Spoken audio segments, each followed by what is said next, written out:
Здравствуйте, это программа «Якутия Лайф». Меня зовут Ирина Ефимова. Ни для кого не секрет, что жители нашей республики с особым трепетом и заботой относятся к природе, к родной земле. Мы любим нашу Якутию, дорожим ею. Но как сохранить первозданную красоту природы? Соблюдать правила экологической грамотности, ответят специалисты. А что такое экологическая грамотность и какие правила нужно соблюдать, расскажет моя сегодняшняя гостья, призер республиканского кадрового конкурса «Таланты Якутии», руководитель проекта «Эко-село», эко-консультант Ольга Горчакова. Добрый день, Ольга. Добрый вечер. Добрый вечер. Да. Давайте поговорим про экологическую грамотность. Вообще, что это такое? Экологическая грамотность, как и любая грамотность, это все-таки набор знаний и навыков в определенной сфере. Ну, в данном случае это сфера экологии. При этом нужно отметить, что не всегда знания являются применимы к практике. То есть есть профессиональные, допустим, экологи, которые не живут экологичной жизнью. Поэтому... То есть они на форумах выступают, а сами мусор не разделяют, да? Да, они могут инспектировать, они могут работать в сфере экологии или в науке, да, но могут не разделять, допустим, и собирать мусор, да, раздельно. Поэтому в первую очередь экологическая грамотность – это осознанный подход и понимание того, как взаимосвязана каждая вещь с окружающей средой. Как она производится, какие ресурсы на нее затрачены, какую пользу и вред она приносит. И вот каждый житель, понимая и осознавая это, он будет ближе к природе, он будет более осознанным и будет менее потреблять такие вот вещи, от которых он может отказаться. Я напоминаю, что мы работаем в прямом эфире. Можно позвонить в студию по номеру 841 12 42 14 39 или отправить сообщение в WhatsApp на номер 8 914 235 0502. Ольга, ну смотрите, над проблемами экологии отдельно бьются там ученые, экологи.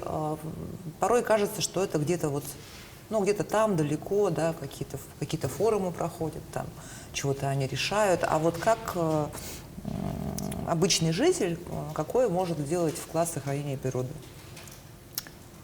Вот если я не бросаю там на улице мусор и окурки, я могу уже сказать, что я экологически грамотный человек или нет? Вот есть такая проблема у жителей, да, понимание того, что его вклад может быть совсем маленький. То есть он, ну что я, вот допустим, он выбросил там мусор и сказал, ну от моего мусора какого-то катастрофы экологической не будет. Вот именно такой ошибки, чтобы не совершать, каждый человек, он должен все-таки понимать, что вот вклад, который он вносит, это не маленький вклад. И вот, допустим, если взять мусор, каждым жителям, допустим, Якутии, ну и в принципе страны, производится бытовых отходов 400 килограмм. Это в год? В год, да. То есть каждый житель выбрасывает 400 килограмм мусора.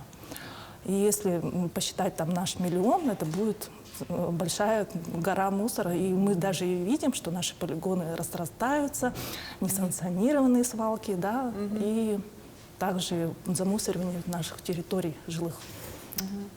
И самое главное, вот начать, наверное, с себя, со своей семьи, со своего дома. Вот, и начинать надо не со всего сразу, а, допустим, взять самые основные там фракции, которые есть у всех, да, бумага, картон, батарейки, допустим, да, и начинать с малого и потихоньку вот так вот переходить уже на все фракции.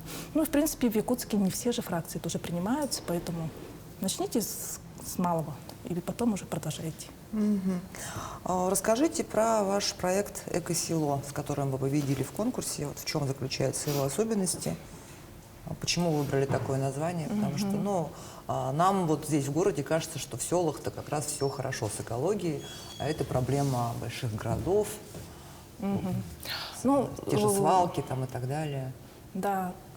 На самом деле проект, почему мы так назвали, потому что мы участвовали в республиканском кадровом конкурсе «Таланты Якутии», и нас разделили на 2 факультета. Это развитие сельских территорий и развитие Арктики. Мы выбрали, наша команда, развитие сельских территорий, поэтому наш проект и назывался «Эко-село». То есть мы экологизировали села. Наша задача. У нас было еще 2 команды, которые занимались тоже тематикой экологии, но мы сделали упор на образовательную сферу школьников. Ну, здесь могу сказать поподробнее, то, что мы провели анализ, мы провели опросы населения республики. Сельских жителей именно, да? Сельских жителей, да, у наших районов, и которые показали, что жители, у них проблемы экологии, они очень сильно волнуют каждого жителя. Ну, не каждого, но, в принципе, жителей волнуют, да, эти вопросы. И особенно они отметили вопросы замусорения территорий, эти свалки лесные, несанкционированные в жилых секторах.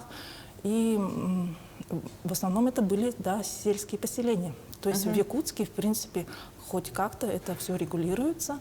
И все знают, что сейчас есть якутская экологическая компания у нас в Якутске, которая поставила раздельно, то есть она ведет полномасштабную работу по внедрению раздельного сбора отходов, собирает, сортирует и направляет на переработку. Таких механизмов у нас в селах нет. Также мы заметили, что в селах, в некоторых селах все-таки администрация пытается внедрить раздельный сбор отходов. Они ставят контейнеры для раздельного сбора отходов, но жители не готовы. То есть они не знают, как это делать правильно. И получается, это все, контейнера забиваются чем попало. подряд. Да, всем подряд. И администрация с этим никак не может бороться, справиться. Вот. И поняв такие проблемы жителей, мы пришли... мы еще проводили опросы, как хотят жители, именно с чего начинать. То есть надо ли, мы задавали такой вопрос, надо ли начинать то есть просвещение с детей с раннего возраста. И 95% опрошенных ответили, что да, необходимо начинать именно с детского возраста просвещать детей. Потому что взрослого уже не переделаешь, да? Или Да, почему? В основном, да, потому что взрослых можно уже трудно переделать. Нельзя не переделать, а трудно переделать мышление взрослого человека. А дети, они более гибкие, они все-таки принимают знания намного быстрее, и схватывают и внедряют. И самое главное, что они в будущем это уже будут внедрять тоже во все сферы своей жизнедеятельности. Поэтому вот такой круг целевой аудитории мы выбрали. Это школьники, получается, Школьники. Да? Или прям дошкольники, или старшеклассники? Школьники начальных классов. Школьники начальных Наш классов. проект, да, получается, составляет образовательный модуль по культуре обращения с отходами и разумному потреблению. Включает он в себя, значит, видеоуроки. Мы провели тоже анализ имеющихся практик, имеющихся экошкол и уроков, которые, на самом деле, у нас они очень хорошие, они есть в России, но они не учитывают специфику нашего региона.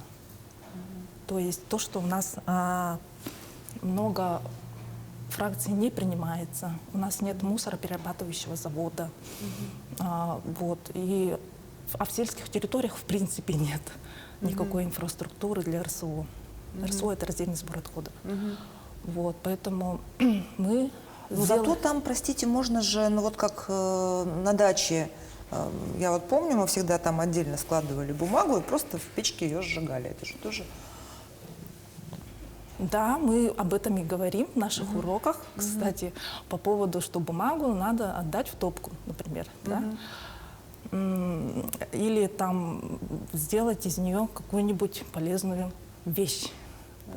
Мы же, наши дети, они творчески тоже развиваются. И если их творчески развивать при помощи тоже экологизации, я думаю, они будут потом это внедрять в принципе во все предметы.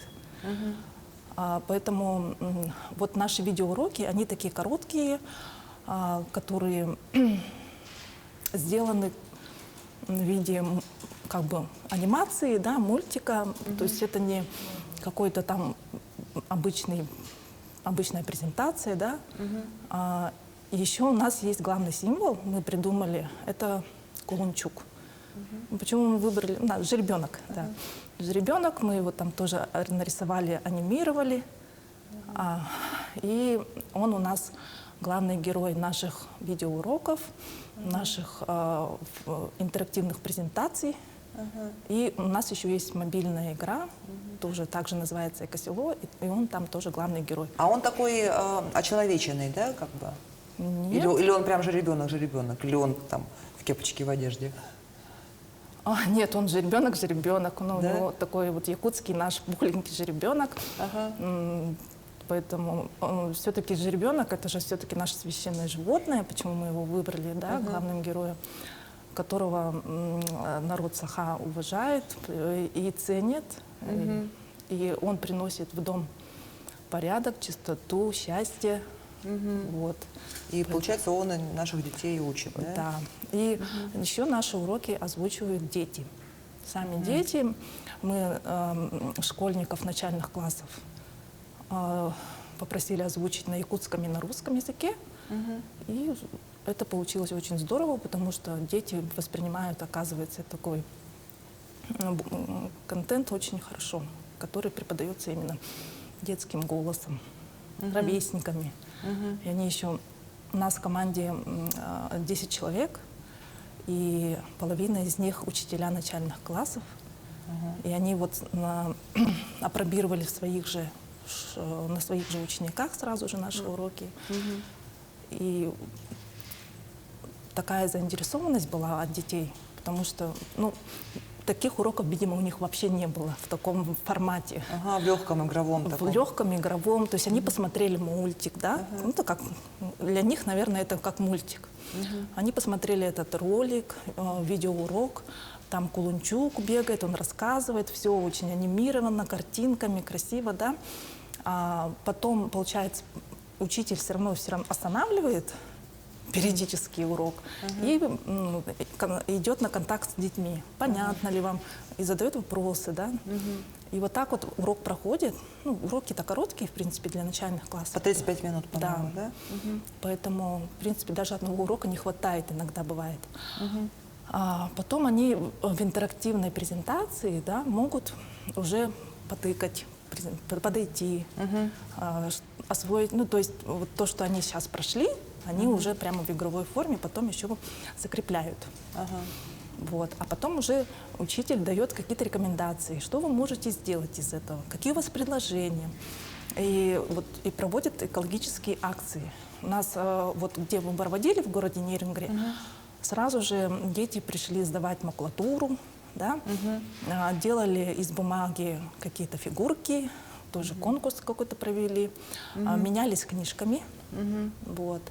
И еще там ребенок, допустим, приходил и говорил: я сдал там в топку соседу, у которого есть дача, например, да? Столько-то макулатуры. В общем, дети очень-очень активно участвуют в этом. Мы это поняли. И есть такие школы у нас в селах. Вот при реализации проекта мы познакомились с очень многими экоактивистами, которые это уже сами внедряют в своих школах. Вот есть школа в селе Чичимах, там у нас... Это в каком районе? Татицкий. И там вот ребенок, он у нас озвучивал тоже на якутском языке. И вот эта вся школа, она прямо уже давно занимается экологией. И об этом же как бы на слуху нигде нет. И перенять их опыт тоже многие не могут. А наш проект, он такой нацеленный на республику. И даже, допустим, я сегодня защищала проект на выход на федеральный уровень, да. То есть если его немножко там совсем упаковать, переделать, он совершенно подходит и под федеральный уровень. Итак, у нас получается продуктом является 8 экоуроков. Первый урок это у нас водный, а 7 уроков у нас по разным видам отходов отдельно. То есть мы не делаем один урок по всем фракциям, да? Мы делаем каждый урок отдельно. Бумага, пластик. Давайте 8 перечислим. Бумага, 7. пластик, 7. Бумага, пластик. Опасные бытовые отходы. Это что? Опасные бытовые отходы – это первая, вторая степень опасности. Ну, батарейки те же самые, да? Градусники. Это краски строительные, допустим, да? Ну, вот все, что влияет, имеет какие-то… Пустые баллончики из-под там этих аэрозолей, наверное, да? Да, они в том числе туда входят. Больше всего мы делаем упор на ртутные градусники, на батарейки, на аккумуляторы. Вот, и потому что есть это везде. Мы же как бы касаемся бытовых отходов, есть и не бытовые отходы, промышленные. Нет, мы про бытовые, про да. обычные. То, что у нас есть. Вот краска, допустим. Мы говорим о том, что надо, если у вас осталась краска, подать объявление или спросить у других, а не нужна ли вам краска такая строительная. Вот у меня осталось, например, полбанки. То есть не оставлять ее и не выкидывать ни в коем случае с общими, ну, с другими отходами. Потому что она ядовитая, может быть. Ядовитая, да. И рассказываем также, какой вред она наносит, как ее можно минимизировать или вообще сократить, убрать. Или заменить на более экологичные. Да, вот. В данном случае, если говорить про пластик, про пакеты, да, то есть поменять на шоперы. Вот. Если… С авоськами раньше ходили очень экологично в Советском Союзе. Там вообще все довольно экологично было. Я вот детство вспоминаю, и там же пластика же не было, там с бидоном за молоком. Да, за сметаной. Да. Советские времена – это вообще пример экологичности. Но здесь вопрос совсем тоже в другом. Я, может, потом расскажу. И вот наш проект, отдельно хочу рассказать про мобильную игру.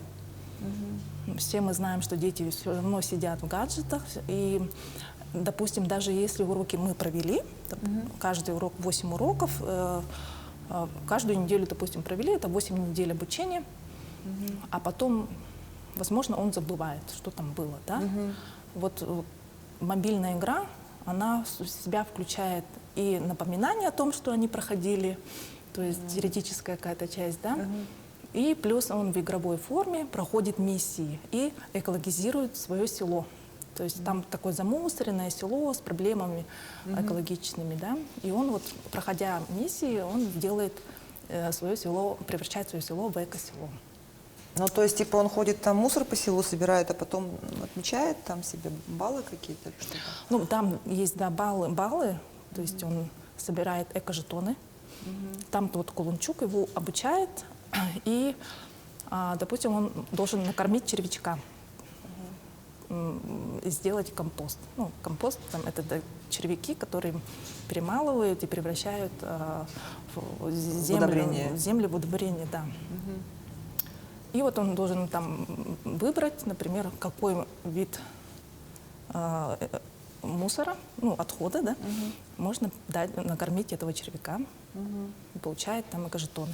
Потом, допустим, он эти эко-жетоны тратит на покупку контейнеров для раздельного сбора отходов. И у него там появляется на картинке вот эти контейнера, и сразу там исчезает груда мусора возле там, в жилой зоне. Вот. И там игра, допустим, разделена на жилую зону, на полигон и на лес. Вот. И мы сделали данную игру с помощью IT-школы «Алтан». То есть это тоже дети делали, да, получается? Нет, это программисты из IT-школы «Алтан», команда IT-школы «Алтан» согласилась нам безвозмездно сделать первую миссию этой игры. Но сроки вообще были очень сжатые. Конечно, это же проект, это конкурс, который имеет начало и конец. И мы до декабря должны были реализовать MVP проекта, то есть, да, минимальный продукт подготовить. Поэтому создание игры это не маленькое время требуется сделать, да, и очень такой финансово затратный. Да? Ну вот спасибо IT-школе Алта, которая нам сделала это в общественных началах, так можно сказать. Если вы спрашивали про проблемы, которые были при реализации, да, проекта, ну вот это как раз было то, что у нас не было ресурсов никаких. То есть главные ресурсы были это мы. 10 человек в команде. Главный ресурс — это люди. Но Да. я так понимаю, вы сказали, половина примерно учителя. Значит, ну, у вас тогда были, получается, дизайнеры или там художники? Нет. Нет? А вот кто, ну, нарисовал же кто-то этого Кулунчука? Или... А мы все делали сами. В том-то и дело, что вот проблемы, как мы эти проблемы превратили в задачи, которые решали по ходу дела. Вы его отрисовали сами? То есть мы сами обучались работе там в Canva, например, который мы раньше тоже этим не занимались. И сами научились делать мультики, сделали мультик? Да. Каждый вот 8 человек из команды сделал авторский эко-урок. Вот у нас 8 уроков. Потому что у вас 8 человек. Нет, нас 10 человек, но 8 человек сделали мультики. Ну, у других были другие задачи поставлены, да? Мы распределяли обязанности. Вот. И также мы, получается, полностью сделали сами уроки, видеоуроки, интерактивные презентации. Также мы подготовили методический гид. Но это, получается, пособие для учителя или любого даже родителя, который может, не имея экологического образования, по гиду проведения урока, провести этот урок, даже у своего ребенка в школе, да, в классе. Вот. Более 17 учителей провели, то есть взяли наш продукт и провели их в своих классах. А вот вы сказали, что в Неринге, допустим, проходили эти уроки, да? Это же в Якутске тоже можно, то есть это же не только село.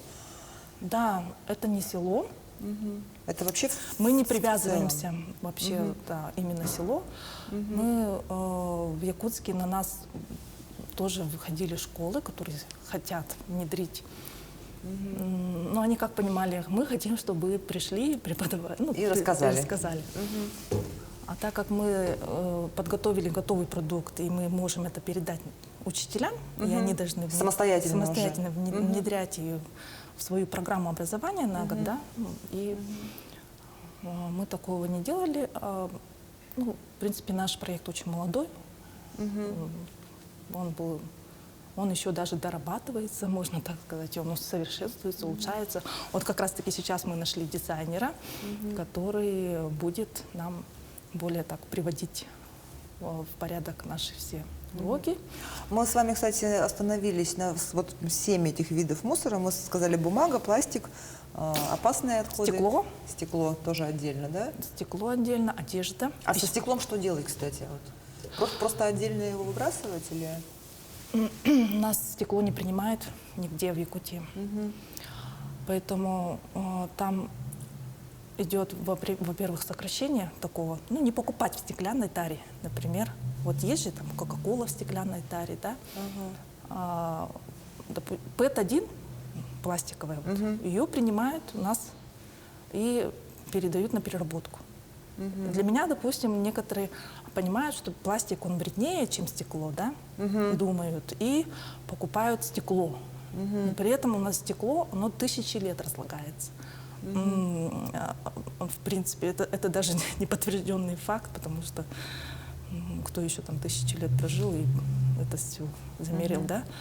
А пластик у нас 400 лет разлагается в естественной среде.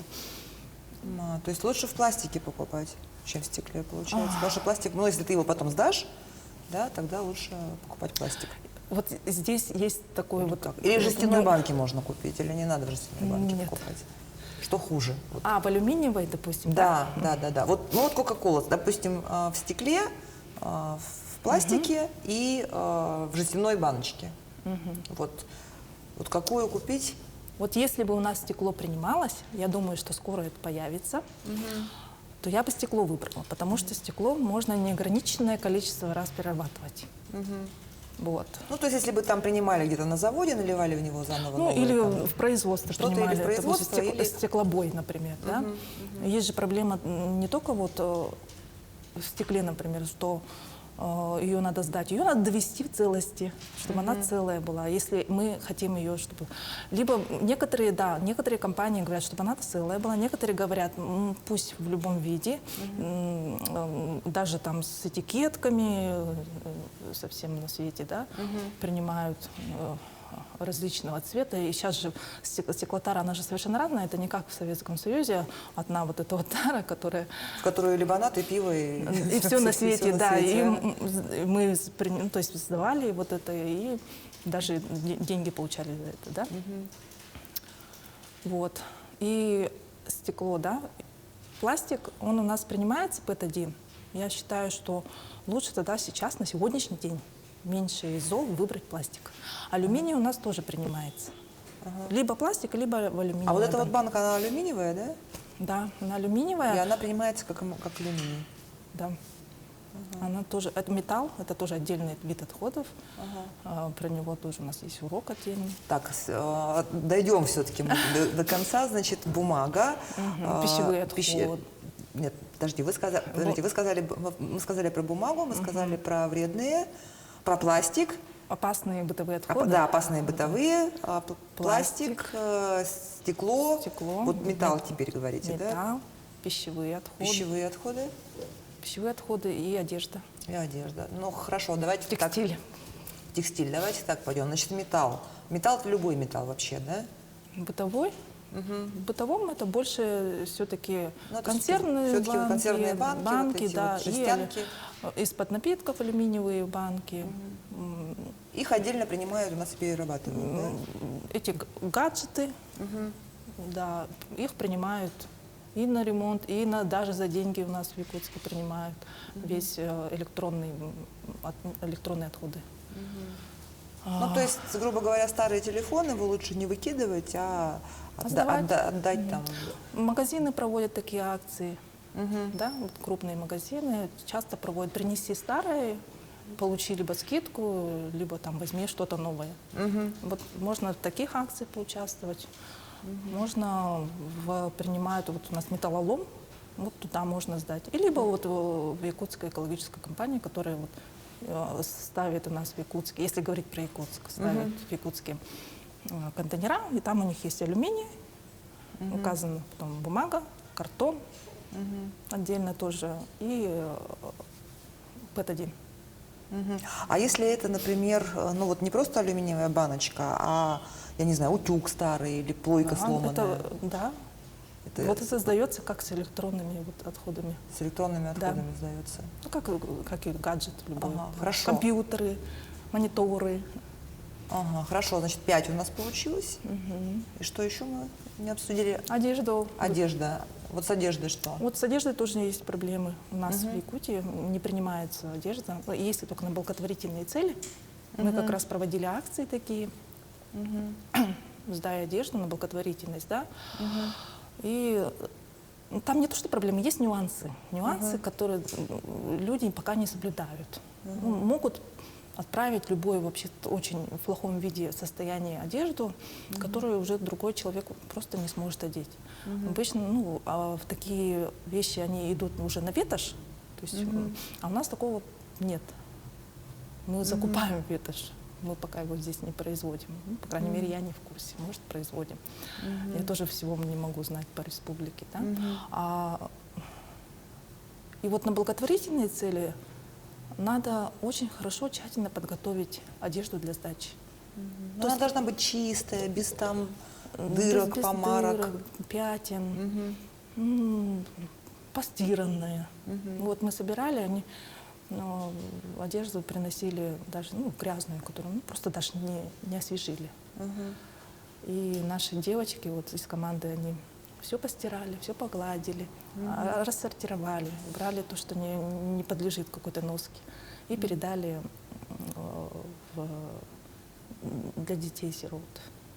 Ну, в несколько организаций мы передавали. Также мы проводили акцию в городе в селе Ралах Мирнинского района и в Алекминске, в городе Алекминске. Вот у меня, получается, из команды люди живут в Мирнинском районе, члены команды в Нюрнбергском, Алекминском, Мегино-Кангаласском. В городе Якутске нас двое. Остальные все вот по районам живут. И поэтому в этих районах вы там и получается, Да, проводили эти... акции, апробировали наши уроки. Все было очень так динамично. Мы это делали с энтузиазмом таким. А вы там все эко-консультанты или вы там одна эко-консультант в этой команде? Я одна. Ну, я как руководитель проекта все-таки подумала, что как я могу это обучать и создавать такие проекты, не имея каких-то базовых знаний. Сперва я прошла знания в раздельном сборе отходов в школе «Зеленый драйвер». Это санкт-петербургская компания. Я искала именно такую компанию, которая не теорией занимается, которая практики, которые давно уже в этой сфере, и работают они именно, обучают как с точки зрения практического применения. И поэтому очень рада, что я у них обучилась, потому что с этого года они образовательную свою программу прекратили и перешли на консалтинг по устойчивому развитию. Ну, тоже молодцы, конечно, что развиваются. Вот. Так мы прошли, да, обучение я прошла для того, чтобы реализовать наш проект, и также он мне помогает и в моей основной работе, я думаю, поможет. Я правильно понимаю, что эко-консультант, он может помочь, ну вот, допустим, там, взять нашу компанию, стать более экологичной? Да, эко-консультант — это специалист, который помогает бизнесу, предприятию, организации стать экологичнее. Он помогает внедрять раздельный сбор отходов в офисе, ответственные закупки, какие-то, то есть зеленая упаковка, например, если это производство, да. И, в общем, это, как сейчас называется, эко-френдли офисы. Такие зеленые офисы. Ну, то есть просто вместо пластикового пакета с логотипом там лучше заказать Супер. Бумажную упаковку. Нет. Нет? Не лучше? Не лучше, не всегда лучше. Бумага разная бывает, которая подлежит сдаче, переработке, которая не подлежит. Некоторые считают, что если у нас бумажные стаканчики, то мы экологичные правила какие-то соблюдаем. Да. Нет? У нас не пластик, а у нас бумажная. Ну, каждый бумажный стакан. Представляете, в бумажный стакан вы возьмите любую бумагу, налейте туда воды, напиток, да, он просочится. Поэтому, конечно, он состоит из слоев пластика, тоже полиэтилена, и потом уже сверху картон. То есть он якобы бумажный, а на самом деле... Он не бумажный, он не перерабатывается или сложно перерабатывается. Ну, у нас он не принимается, это точно. То есть я бумажный стакан не могу сдать туда, где бумага, да? Нет. Ну, сжечь в печке только остается. Вот это хорошо, конечно, когда есть дачные участки, частные дома, да, но при этом законодательно тоже же запрещено сжигать костры, жарить шашлыки, да. Вот как раньше, сейчас в одну бочку там в частном доме весь мусор сложили и потом подожгли. Такое тоже запрещено, потому что это же выбросы СО2, и там различный мусор, он различный вред приносит. В общем, куда ни ткнись, все не так. У нас остается еще немного времени. Я знаю, что вы принимаете участие сейчас в фестивале Мусустар, который проходит в Якутске. Вот расскажите, в каком треке вы участвуете? Вот как трек тоже связан с экологией, и связан, я буду, трек ESG. ESG — это факторы, которые представляют из себя экологию, социальную политику и корпоративное управление. И они относятся к устойчивому развитию, которое сейчас тоже у всех на устах, стратегии устойчивого развития, цели ООН. И завтра, получается, на фестивале я буду в роли спикера-эксперта представлять вот наш проект «Экосело» и как-то вот его в роли как бы устойчивого развития. Какое влияние оно на устойчивое развитие региона окажет? Может оказать это. Ну, конечно, оно может оказать на устойчивое развитие, потому что устойчивое развитие, оно включает в себя 17 основных целей, 7 из которых связаны с экологией. И одна из них конкретно связана с ответственным потреблением, ну, то есть это вот связано с раздельным сбором отходов, культурой обращения с отходами, осознанное потребление, производство и zero waste, например, переход на zero waste. Ну что ж, я вам желаю удачи. Спасибо вам большое. Спасибо вам. Это была программа «Якутия Лайф». Меня зовут Ирина Ефимова. Смотрите нас по будням в 19:15. Расскажем, чем живет Якутия.